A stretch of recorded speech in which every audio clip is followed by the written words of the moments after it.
I'm learning as I go along.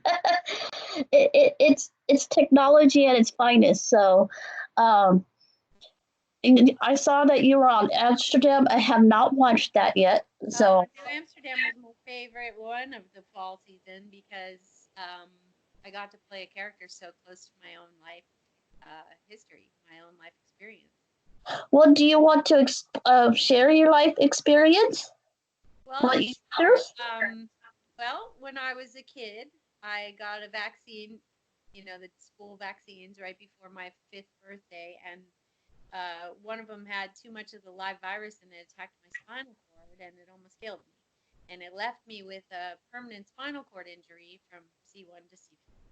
Oh, And they didn't think I would live, but I did. And then they didn't think I'd ever walk again, but I figured that one out too.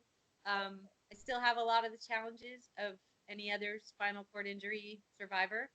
A lot of the same physical challenges. I've had a ton of surgeries to rebuild my ankles and feet because of being in a wheelchair the years that you grow the most and the nerve damage and all that. So, and then I ended up, from all the treatments and too much time in the hospital, I suppose, too much radiation, I ended up with thyroid cancer. ooh. Yeah, so that was fun. And I even had my ankle rebuilt two more times in 2016 and 2017. So I've spent my life in and out of hospitals and wheelchairs and crutches and braces and everything. And interestingly enough, the character on New Amsterdam was a woman who's paralyzed from the waist down, spinal cord injury, cancer survivor, and the medical industry caused her paralysis. And I was like, what? I was like, Wow. who wrote this for me? Who knew me? It felt like somebody knew me who wrote it. It was so close to home. So that was my favorite. That was an episode called Good Soldiers that was on in the fall. Well, my friend, she was on Amsterdam. I don't know if you got to meet her, Renee Santos, and she's a upcoming comedian. Got to get to know her too. Um, What character does she play? Do you know? I have to reach out to her. So, like I said, I haven't been watching at New Amsterdam, all these new programs and everything. I Oh, just started. New Oh, Amsterdam is really one to watch because it's the most disability inclusive show I think I've ever seen. oh wow. I mean, they're literally trying to cast. It looks like when you watch the show, they're trying to cast almost every role with someone who actually has that challenge.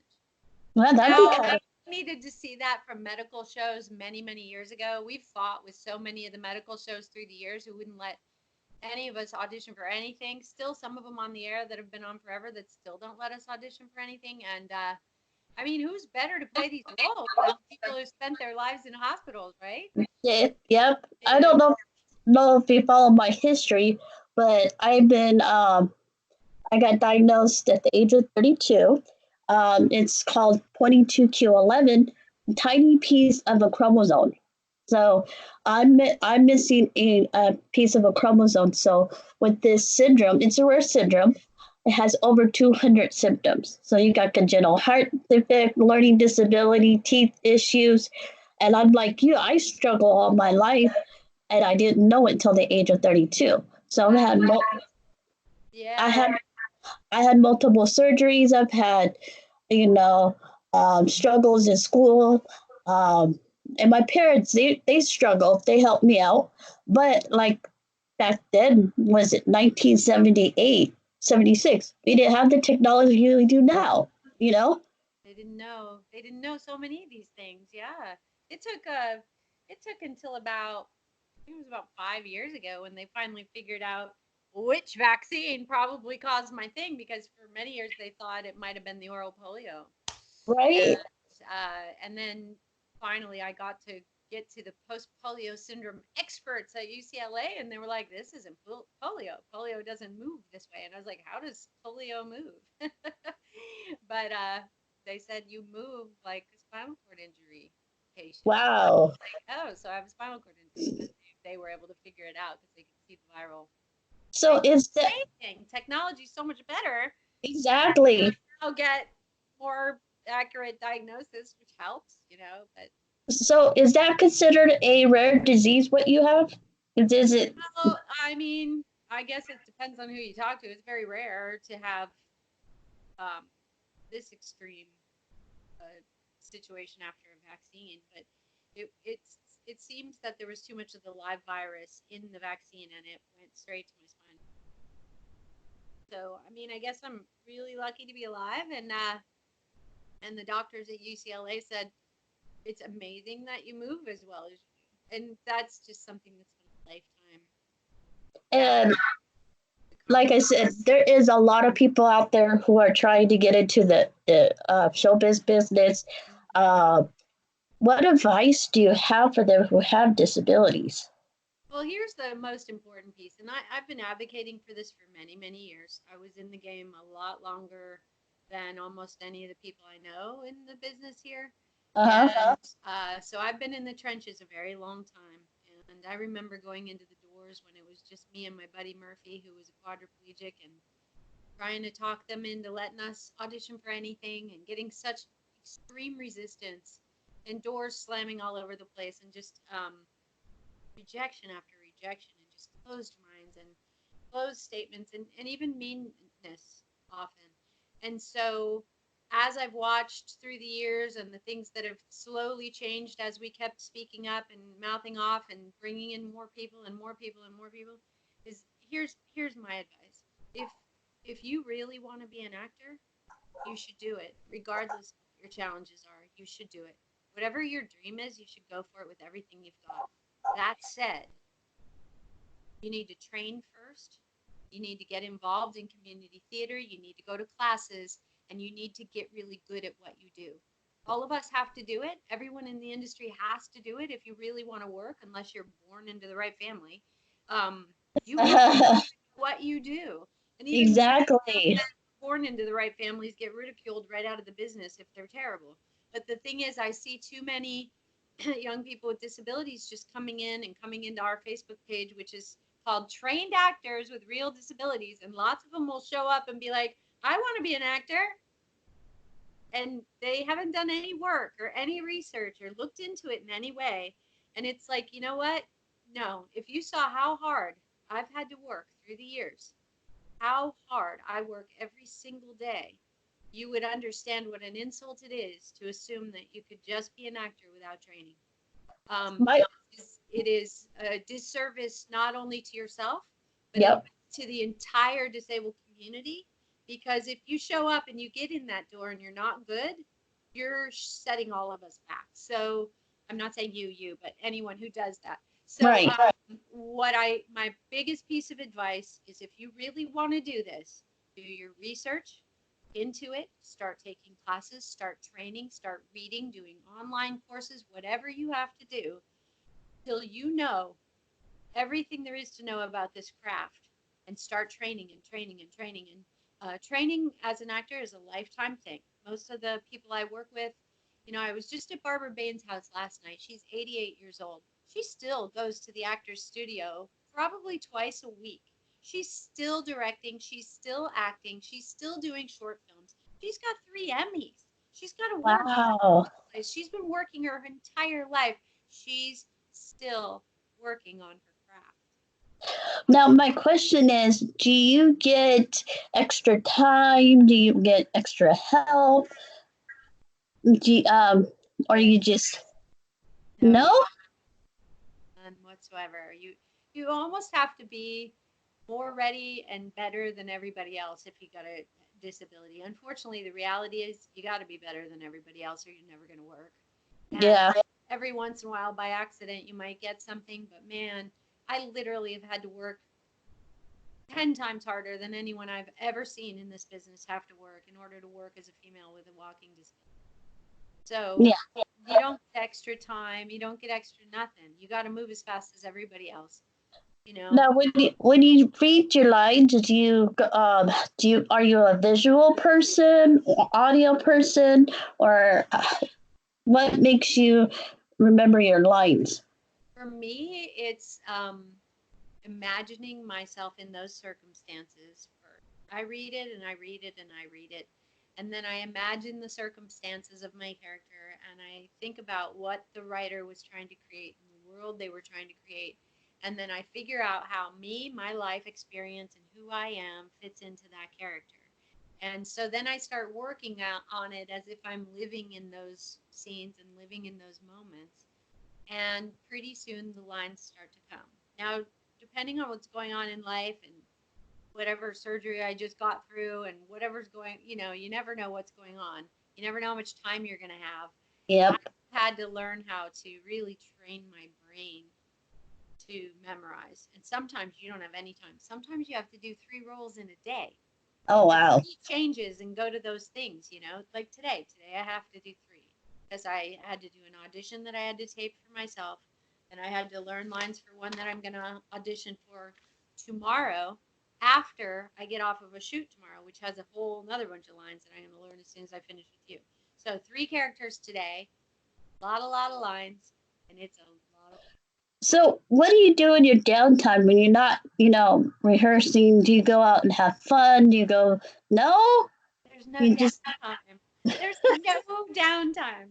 I swear to you that there is never a time that I'm just free with nothing to do. Never. Ever. uh, My to-do list is so long because I'm producing projects. I'm in post-production on 2 of them now. I've got a few of them out in festivals. I've got to go to the South by Southwest Film Festival soon, so that's travel arrangements. I've got a screenplay, that we're feature that we're shooting now. I've got auditions to do. There is so much work to do. Plus, you have to get in, stay in shape. You've got to stay healthy and get self sleep. care. Yep. Literally, you don't get a lot of downtime. Uh, None really at all. I don't even usually get vacations. Every once in a while, I take some time off, but not very often. Like last year, I took some time off because 2 of my closest loved ones died, and for that what? reason, I took a little time off to like soothe my spirit. Right. Jumped right back in and did 6 television shows and shot 1, 2, 3, 4 movies last year, and just kept going, because we got to always be looking for our next job too, and it's very, very hard to make Right. as an actor, especially as an actor with a Well, hard. I um I like you. I just started getting back into the podcast because I got sick with bronchitis over Christmas break, so I'm trying to catch up. And it slows you down when you get like any type of sickness, and you like have to say back off, say no, can't do it right now. And I was just talking to Donna Russo. They were on the show a couple of months ago. So um, I'm learning to slow down and I'm learning how to write notes. That's my biggest thing is learning how to write notes and because I forget everything. My thought process is not always quite there. Um, but some of us who have a disability are more visual. You know what I mean?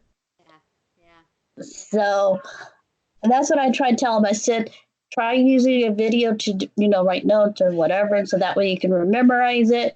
I have a short attention span sometimes, and so I see other people struggling, and they want to work. They want to get a job, Yeah. but there's not enough. How can I say it? Support system with family sometimes. You Oh know. yeah, yeah, yeah. There isn't. I mean, I will have to say I've gotten through most of my stuff pretty much on my own. I have a good network of friends out here, but I don't have family really out in California. I have a cousin a few hours away on that direction, and a few hours in that direction, another cousin. But I don't get to see them very often, so I'm often on my own. And 2 of my closest loved ones died last year, so that makes me sad. And I understand there isn't a lot of support, and you know fortunately, we're seeing society get more inclusive and supportive of people with disabilities. Right. Those of us who are kind of, I'll call us old school because we've been around a little longer. The newer kids with disabilities coming up behind us are coming into a much kinder world and a much Yep. supportive world. We're not really used to that. And so Nope. we're kind of used to having to do it all on our own, right? And Right. nobody really caring if you're struggling with it or not. And that's what I'm used to. So my brain is used to showing up knowing I got to handle all my stuff however I've got to do it. Although things are getting easier where they're like simple things like let me wear my own shoes and not worry about it because I need my Right. shorts and just trusting you to be able to do what you need to do. And I, if I need a chair by the set, I ask for it. Last year I was working on a show called The Politician for Netflix, and they didn't know that they hired me when I was literally just recovering from major surgery. Oh, wow. And they did not know this.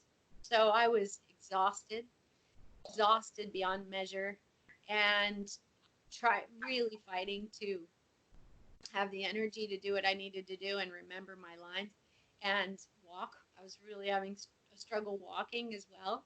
So I asked them if they would just put a chair right by the set or let me sit on the couch. So between takes, I would just sink down in the couch and put my head back and close my eyes and take a cat nap between takes because it often takes a while for them to set up. And they were super cool about it. I heard one person make a crack behind my back saying, why don't you sleep before you come to work? Whatever. But I was like, oh, if they only knew what I was hiding under these clothes. If they only knew what I was coming through, they would probably be applauding. But I got through it and it went fine. And you know, you can see my movements a little off on the show, but I don't think anybody cared.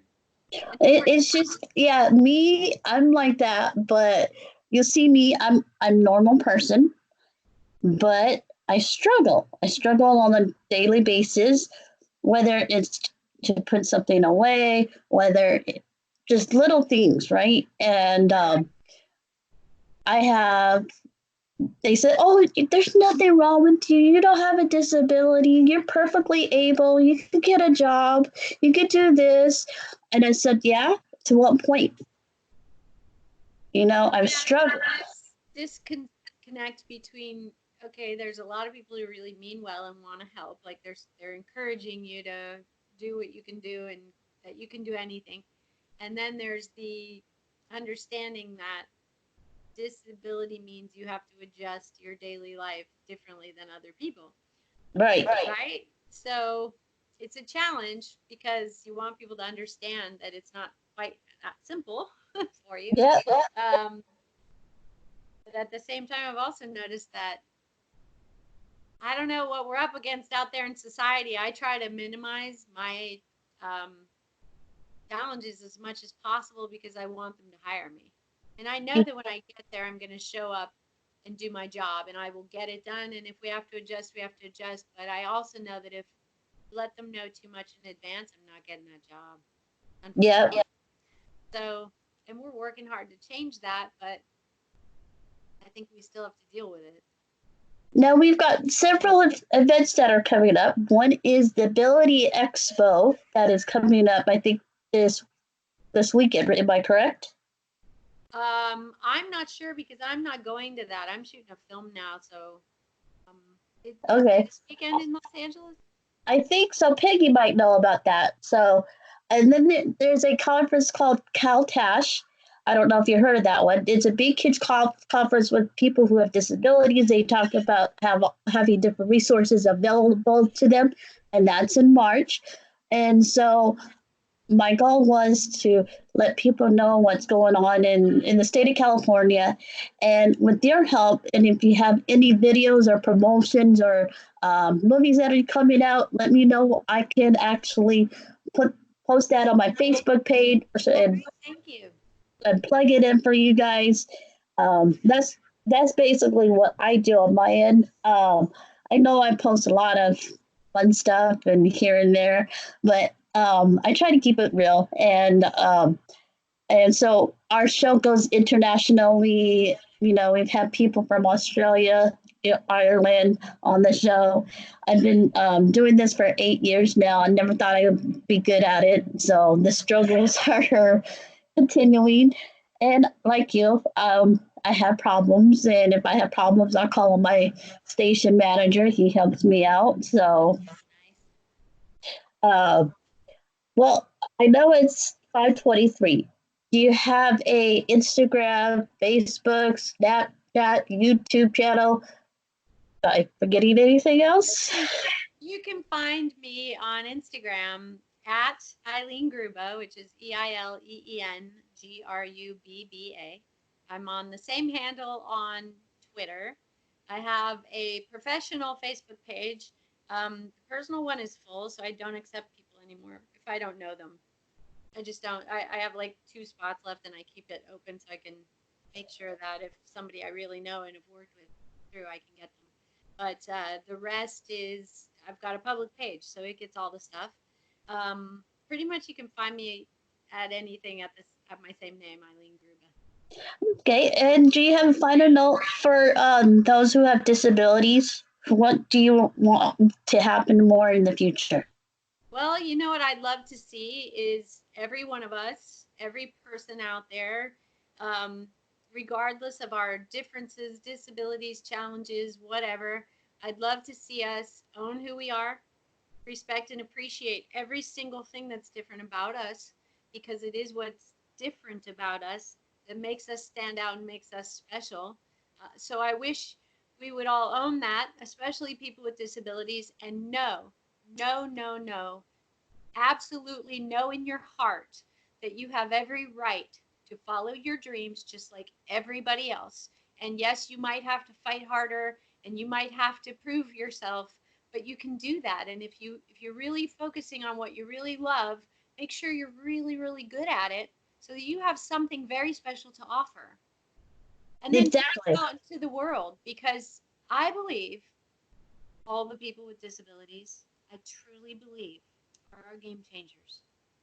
They are the most adept at change, adjusting, overcoming, thriving, surviving. We hold a lot of the secrets to life that everybody's still trying to figure out, because we've had to go to battle much sooner and for much longer than most people ever will. And so, therefore, rather than reject us, I would love to see the world turn around and go, oh, hey, there's the other piece of our puzzle. Let's bring it in and see how this all works together, because every one of us has a reason and a purpose for being here. And I know that every time I see people with disabilities integrated into a project or production, everyone is better for it. Everyone is raised to another level because of it. And we need that in our world right now. We need Yeah, our changers. it's just like my dad said on a final note. He says that you have to be better than everybody else. You have to push yourself if you want to in life. You know, there are people every day who's dealing with a mental health issue. You know, and you have to have that mentality to do it. You have to have that drive. Yes. And that is the reason I guess I'm still doing the podcast and like you're doing the acting. It's so that we could show people with disabilities that they can go outside the box and do more things and That, not be sheltered. right. That everyone can. And if I could work in my industry as a woman with a disability, especially coming in the years that I did, if I could get to a place where I found a way to work, I believe anyone can. And I'm watching a lot of I call them kids, but kid is anyone younger than me. And some of them aren't even. But I always say the kids in the business, the kids coming up behind us, I'm seeing them get doors open a lot faster. And so each one that I work closely with, I ask them to please keep training, please keep getting better at what you do. Two of my friends, Paul and Billy Ford, are some of my most favorite people in this town now. Consider them family, and I was able to get them hired on the film that I'm shooting now, The Undertaker's Wife. The director is Chad Darnell, and he's Oh extremely wow. uh, open and very inclusive. And he was like, absolutely no problem. So they're coming in tomorrow to work with me, and I'm very excited about that. And that's what we can do. We can keep opening doors for each other. We can keep recommending each other. We can keep sharing each other's projects. I tell people who are working with disabilities, anytime they're working, share it with us on our Trained Actors with Real Disabilities page. Just make sure Okay. it's good work. Make sure you are a trained actor with a real disability, and then share your work. And we will share it out there into the world, because it's an international site. People are all over it. So share your work and just keep making films and making projects and get your work out into the world. I think that's a great idea. And I'm really, really glad that you came on the show today to talk about disability awareness. And we have disability awareness at Cal State Dominguez in November. And I'm going to introduce you to my professor because I think she would like to have you come to talk to our students over there at Disability Awareness a week in November. Where is So Cal State? Where is that location? Cal State Dominguez is at South Bay. I'm not sure if you heard of Dignity Health Center. I Okay, I will give you the information and I will connect you to my professor.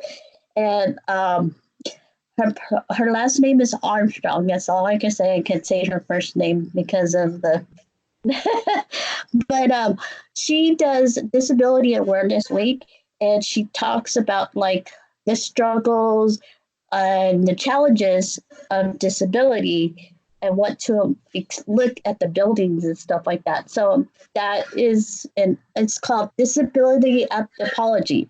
So it's a variety of different aspects on disability. wow. Yeah, so I will introduce you to her in a few minutes. And I hope happy President's Day, guys. This is the awareness show. So make sure you guys get out there and vote. You know, the census is coming up April 1st. So we need to get that out there. But get to know your resources, get to know people who have disabilities. They're going to be amazing people and just give them a chance. And am I do you want to say anything else? I think that's it. Just go for it. Follow your dreams. Give it everything you got. What else have we got to do? Life is short. Go for it. I think so. All right. Thank you. Okay. Help me to pronounce your name again. Elena? Eileen Grubba. Eileen Grubba. There you go. See, that's my problem. I have problems pronouncing, but I'm working on it. All right, guys. Thank you. Yeah.